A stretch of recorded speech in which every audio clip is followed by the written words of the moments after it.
మీరు ఎప్పుడైనా నోటీస్ చేసిరా? మనం గణేష్ మహారాజ్ కి పూలు పండ్లతో పాటు స్పెషల్ గా గరిక గడ్డి కూడా పెడతాం. కానీ అసలు మిస్టరీ ఏంటంటే ఎందుకు 21 గరికలు అని. ఒకసారి అనాసుర అనే రాక్షసుడు ప్రపంచాన్ని కాల్చేస్తున్నాడు. దేవతలందరూ భయపడ్డారు. చివరికి గణేష్ మహారాజ్ వచ్చి ఆ రాక్షసుని మింగేశాడు. అలా మింగడం వల్ల మహారాజ్ బాడీ ఎక్స్ట్రీమ్ హీట్ వెళ్ళిపోయింది. దేవతలందరూ చాలా ప్రయత్నించారు, కానీ ఏది వర్కౌట్ కాలే. చివరికి ఒక ఋషి వచ్చి గరిక వేసి చూడండి అని చెప్పాడు. అది వేసిన వెంటనే గణేష్ మహారాజ్ బాడీ కూల్ అయింది. అప్పటి నుంచి గణేష్ మహారాజ్ కి గరిక ఫేవరెట్ ఆఫరింగ్ అయింది. కానీ ఎందుకు 21 గరికలు అని అంటే, మన సనాతన ధర్మంలో 21 అనేది కంప్లీట్ నంబర్.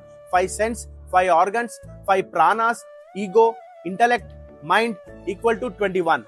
మన లైఫ్ లో అన్ని ఆస్పెక్ట్స్ ని శుద్ధి చేస్తుంది. గరికలో పవర్ఫుల్ మెడిసిన్ ప్రాపర్టీస్ ఉన్నాయి. మన మైండ్ ని కామ్ చేస్తుంది, మన బాడీలో ఉన్న హీట్ ని తగ్గిస్తుంది. So next time Ganesh Maharaj కి 21 గరికలు అర్పించేటప్పుడు గుర్తు పెట్టుకోండి, ఇది కేవలం ఒక గడ్డి కాదు. ఇది మనలో ఉన్న అడ్డంకులని తొలగించేది, మన మైండ్ ని కామ్ చేసేది, మన లైఫ్ ని ప్రొటెక్ట్ చేసేది. జై బోలో గణేష్ మహారాజ్ కి.